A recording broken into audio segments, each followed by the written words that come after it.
maraming iniwang utang. Narinig niya? Narinig ko rin eh. Sinabi ba nila yun? Napanood ko din eh. Tay, gusto niyo marinig ang sagot? Dapat lang. Tay, gusto niyo bang marinig ang sagot galing mismo sa akin? Dapat din. Why? As a matter of universal rule, leaders should own responsibility. You should. Ibig sabihin, ang kining mo, panagutan mo, panindigan mo ang bagay na ginawa mo sa iyong nasasakupan. At hayaan mo ang taong bayan ang magdesisyon kung mali o tama ba ang ginawa mo para sa kanila. Hindi yung para magturo ka na magturo, sisirito. Hindi po. You should own it. Now, real talk. Tay, taas ang kamay na may anak dito. Padalaga pa yung iba sa inyo.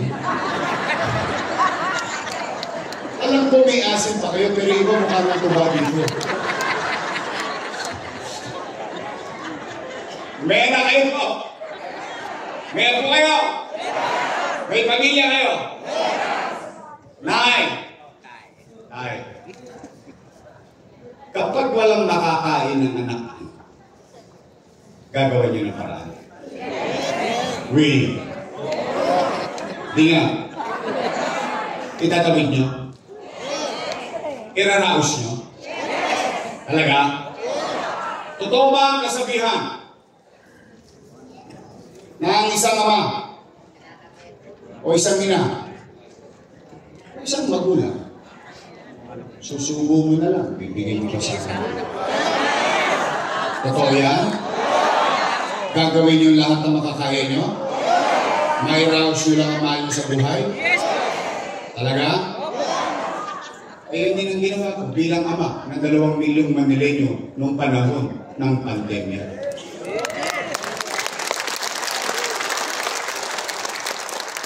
When you elected me as your mayor in 2019, wala kayong narinig sa akin na sinisi ko yung sinundan ko. Na walang iniwang pera. Wala kayong narinig. Why? Bumoto na kayo ng bagong mayor eh. In fact, hiningi kong mag-mayor eh. Hindi niya naman binigay ng kusa. Hiningi ko muna, binigay ninyo sa akin, then atang-atang ko na ang lahat ng responsibilidad na yun. Ikaw may gusto niya, pala desisyon kayo. Tama mali? Hiningi mo sa tao, panindigan mo. O, ano nangyari? Kahit na wala tayong pera, wala kayong narinig na masakit na salita, sinisi ko yung sinundan ko. Ano muna kong ginawa? Nilinis ko ang Maynila. Diba? Nabalik ang kalsada sa tao, lumuwag, kumaliwalas. In fact, nung mag-mayor ako, unang araw nakaapak ako ng tae. Alala niyo yun? Sa labas ng opisina ng mayor, naapakan ko tayo. Ano sabi ko sa mga taga-City? How can I govern and ask the people of Manila, uy, linisin mo yung tapat ng bahay mo, pwede ba tumulong ka? Then sa labas ng opisina natin, puro echas. Then, hinilamusan ko, kumaliwalas ang Manila, sumusunod na ang tao, nakikisa na tao. In fact, even DILG, gumawa ng memo na kung ano yung ginagawa sa Maynila, ipatupad sa buong Pilipinas. Naalala niyo yung Mabuhay Lane? Naalala niyo? Sa Maynila lahat yun kinopya. Paglilinis, and so on and so forth. Ano sumunod? Kinausap ko mga Chamber of Commerce, American Chamber of Commerce, Filipino Chinese Chamber of Commerce, lahat ng komersyo. Ano sabi ko? Bumalik na kayo sa Maynila at tawagin niyo na ang Maynila. Anong ginawa? Bumalik. Then I went further. Kinuusap ko McDonald's, Jollibee, and so on and so forth. Ano sabi ko sa kanila? Bakit sa Japan, yung mga senior citizen, pwede kang magtrabaho? Bakit sa Pilipinas hindi pwede? Anong ginawa ng mga food court ngayon? Nakapagtrabaho ang mga matatanda, ang PWD. Umaangat pa tayo. Yung krimen, ano nangyari sa krimen natin? It died. It did not slide. Bakit? Iba ang approach na ginawa ko. Ano sinabi ko sa live ko sa Facebook? Sabi ko, kayong mga kriminal, kayong mga talonges, hindi ko kayo mapipigilan gumawa ng krimen. Eh kung nanay tatay nyo, hindi kayo mabantayan. Ano kaya? Pero nung panatag na kinibigay ko sa taong bayan, ano kapalatagan? Sabi ko, mga bata Maynila, pumanatag kayo. Sisiguraduhin ko na kapag ginawa ng kriminal ang krimen sa Maynila, we'll make sure ang ikamamatay niya kuya. Dahil hindi ko sila patutulugin ng mahimbing sa masulok sila ng Pilipinas. Kakalawitin namin sila, dadalhin namin sila sa husgado, at idadalhin namin sila sa hoyo. Bakit? Ba't ganun na naging approach ko? Kasi ang kriminal ayaw makulong. Ako na nagsasabi sa inyo, generally, ang kriminal ayaw makulong. Kaya ang ibang kriminal nakikipaglaban na sa pulis. Bakit? Pag napatay siya ng pulis, tapos na ang problema niya. At pag napatay niya pulis, siga pa siya. Eh ba't ayaw makulong ng mga kriminal? Kasi sa loob ng hoyo, maraming bakoka, galis aso, tulok, luga, tili, at namumuhay silang parang sardinas. Kaya ibig sabihin, parang mala-impyerno ang buhay nila. So ano nangyari sa mga kriminal? Natakot sa Maynila, nag-alisan ng Maynila. Our crime rate did not slide, it died. Nay, tay, umaangat na tayo. Umaayos na tayo. Bigla tayong bar na bangga. Nagkapandemya. Ano? Paulaan ko ba na magkakapandemya? Hindi. Anong epekto ng pandemya? Wasak ang ekonomiya. Nino? Ng Maynila? Hindi. Ng Pilipinas? Hindi. Ng buong mundo. Walang ekonomiya, walang hanap buhay. Walang hanap buhay, walang trabaho. Walang trabaho, walang pizza. Walang pizza, walang chicha. Tama mali? Tama. Anong ginawa ko? 3 buwan. 3 months. Hindi ako umuwi ng bahay. Sa City Hall ako natutulog. 24 hours, isip ako ng isip. Paano ko maitatawid ang 2 milyong bibig na umaasa sa kanyang gobyerno? Takot baka mamatay, takot baka magutom. Anong sinabi ko? Mga batang Maynila, pumanatag kayo, huwag kayo mag-alala. May gobyerno sa Maynila. Pag ako'y wala nang maibebenta, nakita niyo itong relo nito, ipatatas ako ito kay tambunting, makaraos lang tayo. Metaphorically speaking. Anong naging epekto? Kayo, na mga nangabuhay dito, kayo pistigong buhay. At kaya natin sabihin sa buong mundo, sa buong Pilipinas, sa Maynila, noong pandemya, walang nagutom sa lungsod ng Maynila. Buwan-buwan, meron tayong food box. Hindi per bahay, hindi per household, per family. Dahil sa isang bahay, 2-3 pamilya. Mayaman, middle class, mahirap, lahat may food box. Hindi pa naubos yung food box, dumarating na naman yung isang food box. Kaya nga yung iba binibenta na sa online. Okay na, kanila naman na yun eh. O na, tayo. Magsiyasat kayo. Ito'y kinatampo ng Metro Manila Mayor sa akin. Bakit? Tanging Maynila lang, 500,000 dosage ang nakabili ng sarili nating bakuna noong panahon ng pandemya. Nay, tay, India, nagkakausan ng oxygen. Pilipinas, nagkakausan ng oxygen. Santa Ana Hospital, buday-buday ang tangke ng oxygen para sa mga COVID patient. Nay, tay, tayo may remdesivir. tocilizumab, molnupiravir. Daang-daang libong isang piraso, mabuhay lang ang isang COVID patient. UST, wala nang available na ospital. St. Luke's, Lourdes, name it, nagkakaubusan ng ospital. Sa Maynila, done in 52 days. Manila, COVID-19, field hospital in Luneta, worth 300 million pesos. Habang nilarapos ko pang araw-araw na kailangan ng tao sa kanan, sa kaliwa, tinupad ko yung pinangako ko sa inyo noong 2019.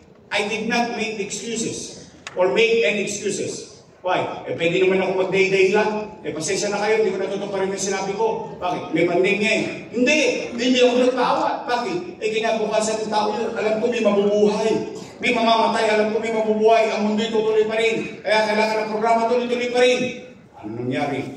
Condominium 1. Condominium 2. Binong-dominium 1. San Lazaro Residence. Basel Community. San Sebastian Residence, Pedro Hill Residence, pabahay sa tao. Noong isang linggo, pinamigay na nila yung San Sebastian Residence at Pedro Hill Residence. Pinamigay na. Sila daw ang may gawa, pero yung pinampagawa dyan, kasalanan ko kasi binutang ko. Pero nung binibigay na, sila daw ang may gawa.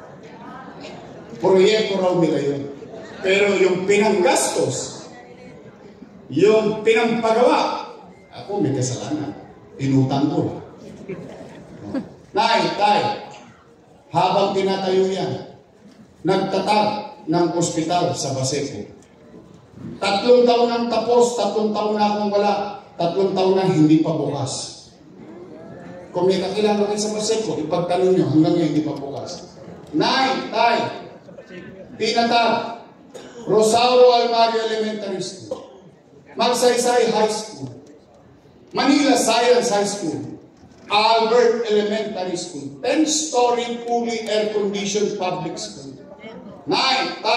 Tinatag, 10-story fully air-conditioned bagong ospital ng Maynila, na may CT scan machine, na may MRI machine, pero hanggang ngayon 3 taon na, hindi ko pa narinig na nagamit ng tao ang MRI machine ng ospital ng Maynila. Maturing ang doktor sila. Dahil hindi nyo malagay niyan. Mabuhay lang ang utaw. Makalaban lang ng parehas. Alam niyo, mahirap ka na.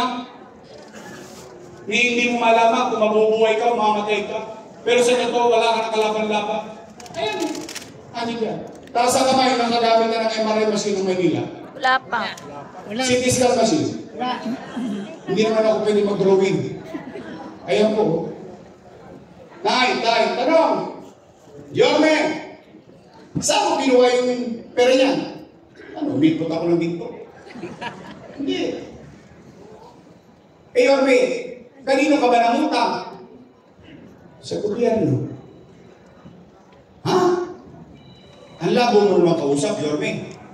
Amerika nangutang, Pilipinas nangutang, Maynila nangutang sa bayan ng Pilipinas. Opo. Tanong, sino may-ari ng land bank? Gobyerno. Sino may-ari ng DBP? Gobyerno. Imumuestra ko sa inyo para mas madaling maunawa. Nakita niyo ito sombrero ko? Hanggang paa.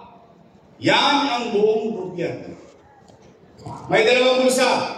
Isa sa wakali, isa sa rangka. Sa kaliwa, nakalagay, National Government Financial Institution. Ano na sa loob? Land Bank of the Philippines. Development Bank of the Philippines. Paldo, siksik-liglig, umakaw pa. Sa kanan, City Government of Manila. Nganga. Alaws. Ano ginawa ng ama ng lungsod ng Maynila? Lumukot sa kaliwa.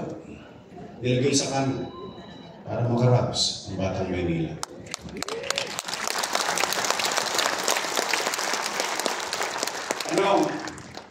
Sino ang nagpalitan ng pera? Gobyerno? Gobyerno. Sino na ginabang sa pera? Tao. Ayun gawin mali. Mali daw yun. Mali. Sabi nila. Eh ngayon, kung yun ay mali, eh di mali din sila. Bakit? Eh kasama ko silang gumawa nun eh. Tama ba? Tama. Sino ang vice mayor ko na? Lacuna. Si Lacuna. Eh yung anak ni Pastor. O siya, mali. Eh bakit nyo inaprubahan? Masama pala eh. Bakit nyo pinayagan? Oh. Nagtataka naman ako. Yung bigayan ng food box, nakikiampot pa rin. Ngayon, yun ay mali. Eh nagtataka rin naman ako. 2022 pa ako wala. Ngayong October lang nila nalaman na may utang kami. Talaga lang ha? Ano sabi niyo dyan? Eh di wow. Kaya ako na tayo. O ito po ako. Nasa harapan niyo po. O yan, kung yan ay mali, ayaw ko kayong musgan ako, ipako niyo ako sa hus. Pero at least, nandito ako sa harapan niyo lahat. Tangos ang ilong ko, makapaglalakad ako sa nagtahan. Makapaglalakad ako sa tamesa. Hanggang doon sa pwede sa PUP. Hanggang doon sa Bingilog. Kahit anong oras ng gabi, kahit ako mag-isa. Bakit? Isa lang ang sasabi ko. Salamat sa Diyos. Ito, buhay kayo lahat. Buhay tayong lahat. Nakaraos tayo ng panahon ng pandemya.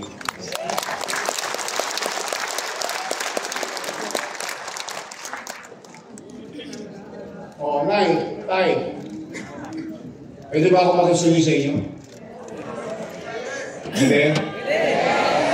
May pasasabi lang ako. Yan lang, may bibilin lang ako.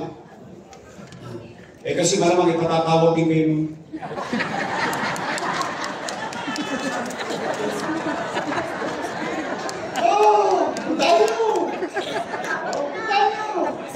Alright, Tay. Pwede ba may pasasabi lang ako?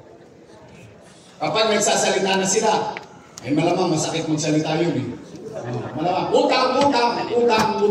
Malamang yun. Utang. Mike, Tay, pwede ba pasabi nyo naman? O habang dinidiscuss nila yun, pwede pasabi niya. Ay, pinasasabi si Yorme. Huwag kayo utang.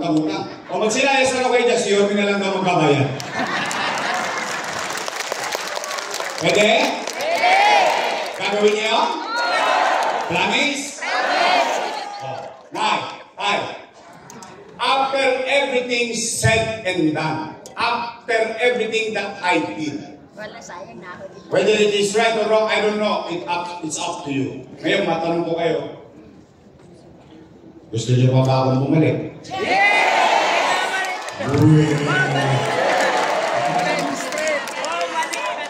Bakit sinachawag niyo lang ako?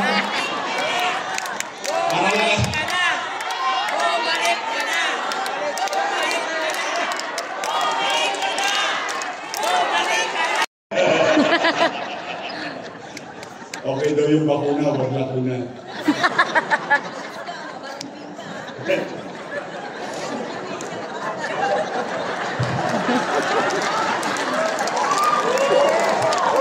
Wala pa kayo naman si tatay. Ang taba ng utang. Ibalik daw yung bakuna, wag lakuna. Ito yung napapansin ko lang. Eh hindi ko alam kung napapansin nyo din. Eh may sa inyo manggaling, matanong ko kayo. Tay, hindi ko ba napapansin na parang dumuduglot ulit ang Maynila ngayon?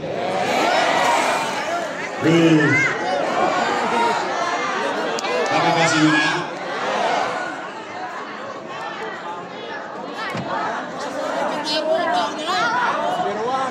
Number one. Again, why change it? Nay, Tay, itang matatanda na kayo. Inabot nyo itong panahon na ito. Partikular, kasi yung panahon na ito, high school ako. Noong 1990, nagkakagulo ang Maynila sa dami ng basura. Kaya sa galit ng tao, binoto si Alfredo Lim. Naalala niyo yan? Dahil ang basura noon, 5-5 sa kanto. tumpukan. Now, noong naupo si Merling, nabuo ang Lionel. Naalala niyo? At ang Lionel, naging episyente pati looban, Valencia, Duhat, name it, hanggang loob ng PUP, nakapapasok ang truck. Tama mali? Tama. Nakukulit na ng tamang oras. Tama mali? Tama. Natapos si Alfredo Lim, naupo si Lito Atienza, itinuloy ang Lionel. Masaya ang taong nakukolekta ang basura. Tama mali? Tama. Natapos si Mayor Lito Atienza, itinuloy ang Lionel.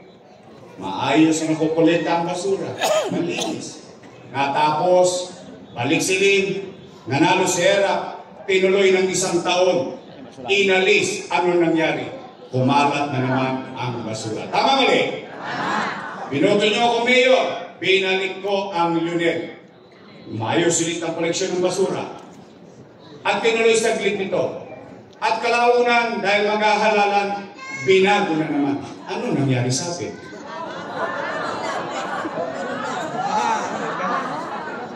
Ako sinisisi, nisabot tayo daw. Akalain mo hindi na ako mayor, ako pa may kasalanan. 1992, alam niyo kung ano ako noon? Graduating class of Tondo High School. How can it be? My point is, magkaaway ba si Mayor Lim at saka si Lito Atienza? Yes. Pero bakit anong common nila? Natatakot sila, baka pumalpak ang basura, babaw, magkakasakit ang taong bayan. Tama mali? Tama. O ngayon, ano nangyari sa atin? Tumpukan. In fact, ipagtanong nyo kay Kagawad, ipagtanong nyo kay XO, kay Chairman, tanungin ninyo, nagbabayad pa ngayon ng mga barangay official para lang makolekta kaagad yung basura sa kanila. Hindi nyo lang alam yung sakripisyo ng barangay ngayon, yung hirap ng barangay ngayon. Para lang maunang, Tay, ang problema ng basura ay problema ng lahat ng tao. Humanity. Ibig sabihin, walang pinipiling edad.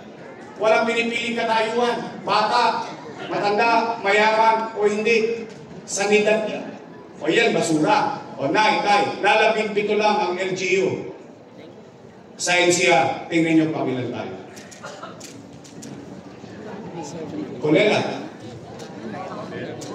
Kanino galing yan? Sa akin? Hindi.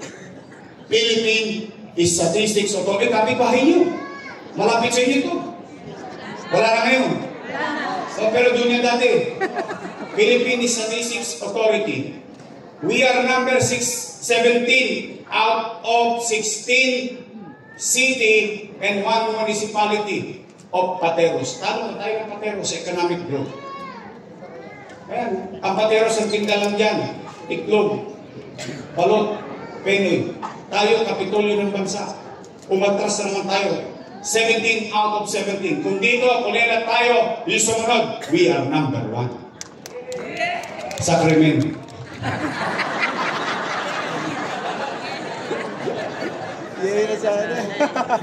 We are now number 1 in crime index in Southeast Asia. Not Philippines, but Manila. Tingnan ninyo, yung ibang syudad dyan nasa Pilipinas. Anong ibig sabihin nito?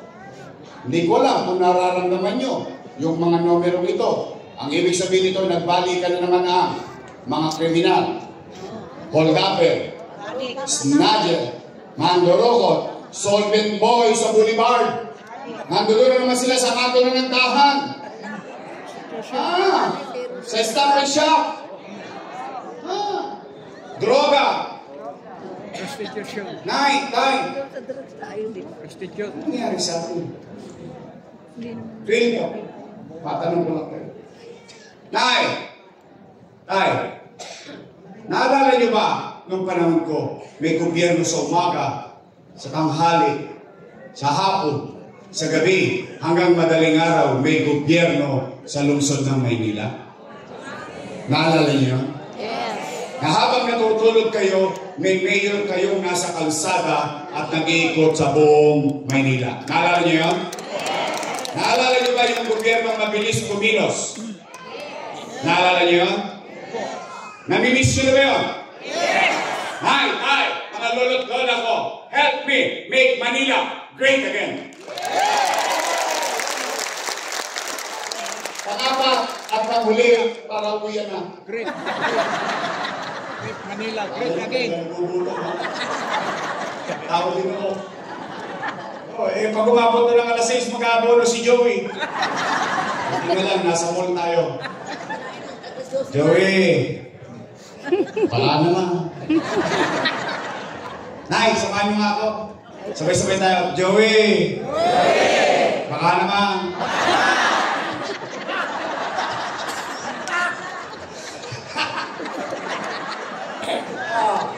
Nay. Pero hindi pinakamahalaga. Okay, bakit?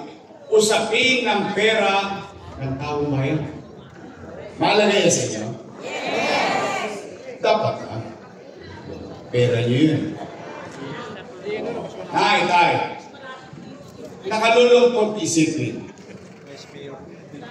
na yung mga dati kong kasama, dati ako'y kapuri-puri sa kanila. Puri dito, puri doon, puri rito, puri roon. Puro puri. Pati yung congressman yung pastor. Pagay papuri nun sa atin. Ngayon, ako na ang pinakamasama sa paningin nila. Anong sabi?